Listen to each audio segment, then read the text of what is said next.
اللہم صلی علی محمد وعلی آل محمد۔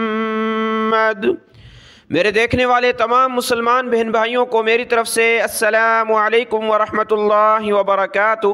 جو میرے بہن بھائی قرآن مجید کی تلاوت سیکھنا چاہتے ہیں تو اس چینل کے ساتھ جڑ جائیں۔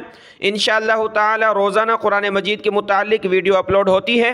کل سے سورۃ البقرہ سے جتنے بھی مشکل الفاظ ہیں مکمل قرآن مجید کے ہم وہ سکھائیں گے، اور اس کے بعد سورۃ الناس سے قرآن مجید شروع ہوگا اور روزانہ ایک سورت اپلوڈ کریں گے۔ آج کی اس ویڈیو میں ہم سیکھیں گے 3 باتوں کے بارے میں۔ ایک تو یہ ہے کہ جو خالی الف آ جاتے ہیں قرآن مجید میں، یہاں دیکھیں یہ الف خالی ہے، یہ الف خالی ہے، اور بہت سارے خالی جو الفاظ آ جاتے ہیں قرآن مجید میں ان کو کس طرح پڑھا جائے گا۔ دوسرے نمبر پر حمزہ ساکنہ، الف کے اوپر جزم آ جائے تو اس کو حمزہ کہتے ہیں، اور حمزہ ساکن یعنی اس کے اوپر سکون ہے تو اس کو کیسے پڑھا جائے گا۔ اور تیسری نمبر چیز جو آپ نے تھمبنیل میں دیکھا، رکوع، عین لکھا ہوتا ہے، اس کے اوپر گنتی ہے اور نیچے بھی کوئی اس پر حرف لکھا ہے، اور بیچ میں بھی 3 گنتیاں لکھی ہیں، 1 2 3 جو نمبرات ہیں، اوپر نمبر لکھا ہے نیچے اور بیچ میں، تو وہ کیا بتا رہا ہے۔ یہ 3 چیزیں ہم اس میں سیکھیں گے، توجہ دینی ہے آپ نے، اچھے طریقے سے آپ سیکھ جائیں گے انشاءاللہ تعالی۔ شروع کرتے ہیں۔ اعوذ باللہ من الشیطان الرجیم، بسم اللہ الرحمن الرحیم۔ دیکھیں یہ میں نے حمزہ ساکنہ کھول لیا ہے۔ سب سے پہلے ہم سیکھتے ہیں حمزہ ساکنہ کو کہ کس طرح اس کو پڑھا جائے گا۔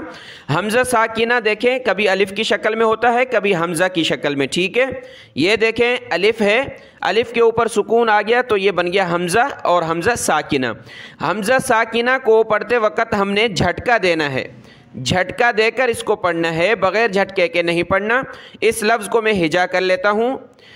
کاف حمزہ زبر کا، سین دو زبر سن، کا سن، کا سن۔ وقفاً جب رکیں گے تو کأسا، کأسا۔ پورے قرآن مجید میں جہاں بھی حمزہ ساکنہ آئے تو اس کو جھٹکا دیں گے، کأسا۔ بہت سارے اس کو پڑھتے ہیں کاسا، الف سمجھ لیتے ہیں، یہ الف نہیں ہے، حمزہ ساکنہ ہے، کأسا۔ دوسری مثال حمزہ ساکنہ کی دیکھیں، یہ دیکھیں حمزہ ساکنہ واو کی شکل میں، ٹھیک ہے، پیچھے تھا الف کی شکل میں، اب حمزہ ساکنہ واو کی شکل میں بھی آتا ہے، اس کو کس طرح پڑھیں گے، اس کو بھی ہم نے جھٹکے کے ساتھ پڑھنا ہے۔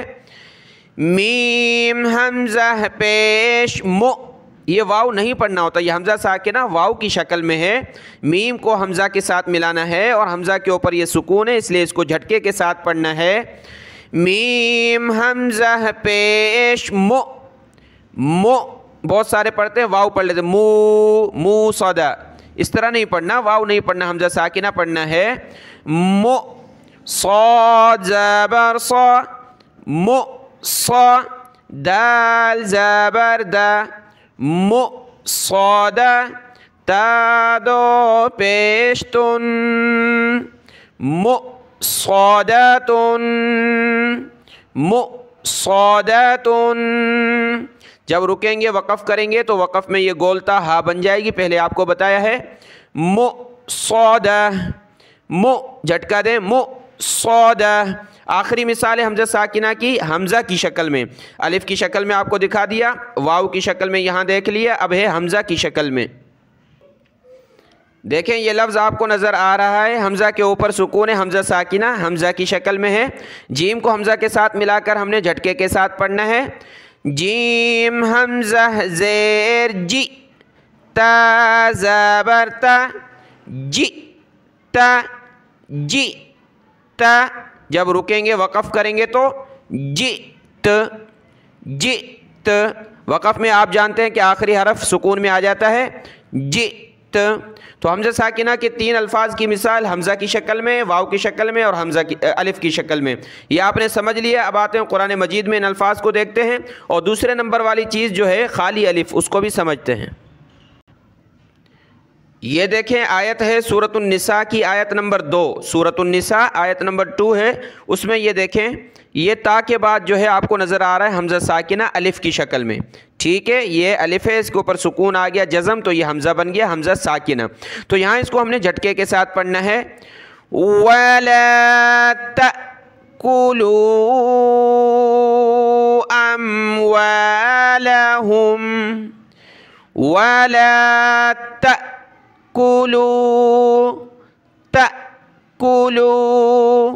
تا حمزہ زبر تا، تو حمزہ ساکنہ کو جھٹکے کے بغیر نہیں پڑھنا، بہت سارے اس کو پڑھ لیتے ہیں ولا تاکلوا الف سمجھ لیتے ہیں، تا الف زبر تا، اس طرح نہیں ہے، توجہ دیں، یہ حمزہ ساکنہ ہے، جھٹکا دیں گے، ولا تاکلوا۔ حمزہ ساکنہ کی کوئی اور مثال بھی دیکھ لیتے ہیں، اس کے بعد ہم خالی الف کو سیکھیں گے۔ یہ دیکھیں سورۃ النساء کی آیت نمبر 38 ہے، 38 نمبر آیت سورۃ النساء، اس میں یہ لفظ آپ کو نظر آ رہا ہے، یہاں پر دیکھیں یہ حمزہ ساکنہ واو کی شکل میں ہے، حمزہ ساکنہ واو کی شکل میں ہے، تو یہاں بھی ہم نے اس کو جھٹکے کے ساتھ ادا کرنا ہے، وَلَا يُؤْمِنُونَ وَلَا يُؤْمِنُونَ، یا حمزہ پیش یو، میم زیرمی، نون واو پیش نون، نون زبر نہ، وَلَا يُؤْمِنُونَ، تو اس کو واو نہیں پڑھنا، یُؤْمِنُونَ بغیر جھٹکے کے نہیں پڑھنا، جھٹکا دیں گے وَلَا يُؤْمِنُونَ۔ تو حمزہ ساکنہ کی الف کی مثال آپ نے دیکھ لی، اور اسی طریقے سے یہ واو کی شکل میں اور اسی طرح حمزہ کی شکل میں آپ سمجھ گئے ہیں حمزہ ساکنہ کو جھٹکے کے ساتھ پڑھنا ہے۔ اب دوسری بات جو تھی خالی الف اور خالی حروف جن پر زبر زیر پیش نہیں ہوتا، تو ان کو ہم دیکھ لیتے ہیں، سمجھ لیتے ہیں۔ دیکھیں میں نے دوبارہ وہی لفظ کھول لیا ہے جو شروع میں آپ کو دکھایا تھا، خالی الف کو اب ہم سمجھ رہے ہیں، حمزہ ساکنہ مکمل ہوا، الحمدللہ آپ سمجھ گئے ہوں گے امید ہے۔ اب دوسرے نمبر پر ہم نے کہا خالی الف اور وہ خالی حروف جن پر زبر زیر پیش نہیں ہوتی، تو بہت سارے اس میں پریشان ہوتے ہیں پڑھنے کے لیے۔ دیکھیں یہاں واو ہے، واو پر زبر ہے، اس کو پڑھنا ہے، واو زبر وا، یہاں الف کے اوپر کھڑا زبر ہے تو اس کو حمزہ پڑھنا ہے، حمزہ کھڑا زبر آ و آ، تا پیش تو۔ اب تا کے بعد یہ واو ہے، اس پر کچھ بھی نہیں ہے، خالی الف کے ساتھ وہ حروف بھی سمجھا رہا ہوں جن پر زبر زیر پیش نہیں ہوتی، تاکہ آپ اچھے طریقے سے مختصر وقت میں اس بات کو سمجھ لیں کہ دیکھیں یہ واو ہے، اس پر نہ زبر ہے، نہ زیر ہے، نہ پیش ہے، نہ جزم ہے، نہ مد ہے، نہ شد ہے، کوئی بھی علامت نہیں، یہ الف ہے، یہ بھی خالی ہے بالکل، یہ الف ہے بالکل خالی ہے، تو ان تینوں کو ہم چھوڑ دیں گے، ٹھیک ہے، ان تینوں کو ہم چھوڑ دینا ہے، پڑھنا نہیں ہے۔ تو تا کے بعد ہم کیا پڑھیں گے؟ تا کے بعد ہم دیکھیں گے کون سا حرف ہے جس پر کچھ ہو، تو وہ ہے لام، لام کے اوپر یہ سکون ہے تو ٹھیک ہو گیا۔ اب تا کو ہم نے لام کے ساتھ ملانا ہے، ایسے کر کے ڈائریکٹ لام کے ساتھ ملا دیا، ان تینوں کو چھوڑ دیا۔ یہ پڑھنے کے لیے سکھایا جا رہا ہے، تلاوت کے لیے، ترجمے کے اعتبار سے آپ کو نہیں پڑھایا جا رہا، بلکہ تلاوت کس طرح کرنی ہے آپ کو سمجھا رہے ہیں کہ تا کے بعد آپ نے لام کو پڑھنا ہے، یہ قاعدہ آپ ذہن میں بٹھا دیں، ٹھیک ہے؟ تو کیا بنے گا؟ تا لام پیش تل وآتل، ڈائریکٹ تا کو لام کے ساتھ تل، واو کو چھوڑ دیا، الف کو، الف کو۔ اب دوسری جگہ کوئی اور مثال دیکھ لیتے ہیں تاکہ آپ کو اچھے طریقے سے سمجھ آ جائے۔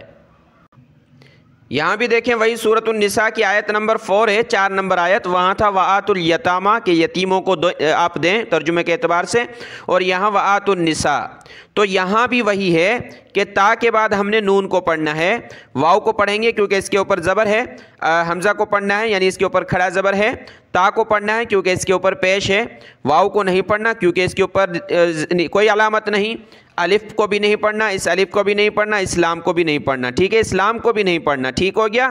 یہاں 4 حرف ہم چھوڑ دیں گے، واو، الف، الف لام، کیونکہ ان پر کوئی علامت نہیں ہے اس لیے ہم ان کو نہیں پڑھیں گے۔ تا کو ہم نے ڈائریکٹ نون کے ساتھ ملا دیا، تا نون پیش تن، نون زیرنی، وآتوا النساء،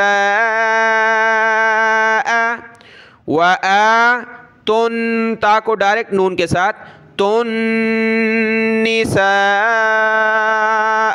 کوئی ایک اور لفظ میں آپ کو آخری بتا دیتا ہوں، اس کے بعد ہم سمجھتے ہیں رکوع کے بارے میں کہ یہ رکوع کی علامت کیا بتاتی ہے۔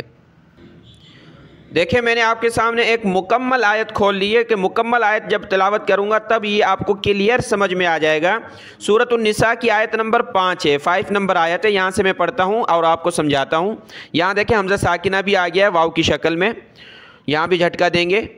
وَلَا تُؤْتُوا السُّفَهَاءَ، تو حمزہ ساکنہ کو جھٹکا دیا، تو پھر آگے تا کو ملانا ہے کس کے ساتھ؟ سین کے ساتھ۔ کیوں؟ یہ واو الف الف لام چاروں کو چھوڑ دیں گے کیونکہ ان پر زبر زیر پیش نہیں ہے۔ آگے چلتے ہیں۔ تو السفہاء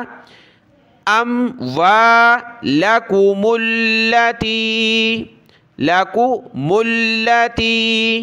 جعل اللہ لام کو ملایا لفظ اللہ کے ساتھ، یہ الف تو ویسے لفظ اللہ کا ہے لیکن لام کو لفظ لام کے ساتھ ملایا آگے۔ جعل اللہ لکم قیاما وارزقوہم، قاف زیر قی، یا کھڑا زبر یا، قیا، میم کو واو کے ساتھ، واو کو را کے ساتھ ملائیں گے، یہ خالی الف ہے اس کو چھوڑ دینا ہے۔ میم واو دو زبر ماؤں، واو را زبر ور، واو کو را کے ساتھ ملایا، واو را زبر ور، قیاما ور، یہاں بھی الف چھوڑ دیا میم کے ساتھ جو الف ہے خالی ہے، اور یہاں الف چھوڑ دیا یہ خالی ہے، واو کو را کے ساتھ ملا دیا۔ وارزقوہم فیہا، وک، واو کو کاف کے ساتھ ملائیں گے، اس الف کو نہیں پڑھنا، واو کاف زبر وک، وکسوہم وقولوا لہم قولا معروفا۔ آیت مکمل ہو گئی، امید ہے آپ دو باتیں سمجھ گئے۔ حمزہ ساکنہ کو جھٹکے کے ساتھ پڑھنا ہے اور خالی حروف جو ہیں ان کو ہم خالی حروف کو چھوڑ دینا ہے، یعنی الف وغیرہ جو بھی ہوتے ہیں خالی ہیں ان کو چھوڑ دیں گے، اگلے حرف کے ساتھ ملا کر پڑھ لینا ہے۔ اب ہم آتے ہیں تیسری چیز کی طرف۔ دیکھیں اب ہم تیسری اور آخری بات سمجھیں گے رکوع کے بارے میں، جو میں نے آپ کو کہا کہ یہ دیکھیں بہت سارے بہن بھائی پریشان ہوتے ہیں کہ یہ رکوع ہے، اوپر اس کے نمبر لکھا ہے، نیچے لکھا ہے، درمیان میں لکھا ہے، یہ کیا ہے اور کیا بتا رہے ہیں؟ دیکھیں رکوع، ٹھیک ہے، میں آپ کو بتاتا ہوں کہ رکوع کیا ہے۔ قرآن مجید میں جو ترجمہ چل رہا ہے، بات چل رہی ہے ایک سلسلہ، ہم تو اس کے الفاظ تلاوت کر رہے ہیں، وہ بھی ثواب کی چیز ہے، اللہ نے رکھا ہے اس میں ثواب تلاوت پڑھنا قرآن مجید کی، لیکن اس کے اندر جو ایک ترجمہ چل رہا ہے مضمون، تو وہ سلسلہ کلام، بات کا سلسلہ جب ایک جگہ مکمل ہو رہا ہوتا ہے، آگے سے دوسری بات شروع ہو رہی ہے تو بیچ میں یہ رکوع کا نشان دے دیتے ہیں کہ یہ اتنا حصہ آپ کو ایک رکعت میں کو جو ہے پڑھ لیں، اس کے بعد آپ رکوع کرنا چاہیں تو کر لیں۔ جیسے یہاں پر جو رکے گا سعیرا، نماز میں تلاوت کر رہا ہے تو سعیرا پر رکے گا، تو اس کو یاد ہوگا کہ یہاں رکوع ہے، یہاں سے الگ بات شروع ہو رہی ہے، وصیت کے بارے میں، اولاد کی وصیت ہے تو اس کے بارے میں، تو میں اگر رکوع کر لوں پھر دوسری رکعت میں آ کر یہاں سے شروع کروں تو یہ ان کے لیے رکوع ہوتا ہے، کہ یہ ایک نشانی ہے آپ کو بتانے کے لیے کہ یہاں پر جو ہے بات کا سلسلہ ترجمے کے اعتبار سے مکمل ہوا ہے، ایک بات یہاں سے دوسری بات شروع ہو رہی ہے۔ یہ تو جواب تھا اس بات کا کہ یہ رکوع کیا ہے، تو میں نے آپ کو یہ بتا دیا، اور اسی لیے اس کو رکوع کہتے ہیں کہ کوئی رکوع کرنا چاہے تو رکوع کر لے، اس لیے اس کو کہا جاتا ہے رکوع، اس لیے عین کا نشان ہے۔ اب اس کے اوپر 1 لکھا ہے، نیچے 12 12، بیچ میں 10 10، تو یہ کیا ہے؟ دیکھیں جو عین کے اوپر لکھا ہے 1، تو اس کا مطلب ہے کہ یہاں پر سورت کا پہلا رکوع ہے، یہ سورت کا پہلا رکوع ہے۔ سورۃ النساء میں نے کھول رکھی ہے، تو اوپر لکھا ہوگا وہ بتا رہا ہوگا کہ سورت کے کتنے رکوع ہوئے، عین کے اوپر جو لکھا ہوگا گنتی 1 2 3 4، وہ بتائیں گے سورت کے بارے میں کہ اس سورت کے کتنے رکوع ہو چکے ہیں، اور جو نیچے گنتی لکھی ہے بالکل نیچے وہ بتائے گی اس پارے کے، یہ جو پارا چل رہا ہے چیپٹر قرآن مجید کا ہوتا ہے، پارا ہوتا ہے، تو وہ پارے کے کتنے رکوع ہوئے یہ بتاتا ہے۔ اوپر والا بتاتا ہے سورت کے رکوع، جیسے کہ یہاں پر 1 رکوع ہوا ہے صرف سورۃ النساء کا، اور اسی طریقے سے یہاں 12 رکوع ہوئے ہیں پارہ نمبر 4 کے لن تنالو کے، اور بیچ والی جو گنتی یہ بتا رہے کہ یہ جو رکوع ہے یہ والا، تو اس کی اندر کتنی آیات ہیں۔ 1 نمبر جو رکوع ہے سورۃ النساء کا، اس کے اندر کتنی آیات ہو چکی ہیں وہ بتا رہے ہیں کہ یہ 10 آیت ہیں۔ دیکھیں یہاں آپ کو نظر آ رہا ہے سورۃ النساء کی پہلی آیت سے یہاں تک 10 تک یہ 10 آیتیں ہیں، تو یہ بتا رہے ہیں کہ 10 آیتیں ہیں، پارے کا 12واں رکوع ہے، اور سورت کا 1 رکوع مکمل ہوا، دوسرا رکوع یہاں سے شروع ہے۔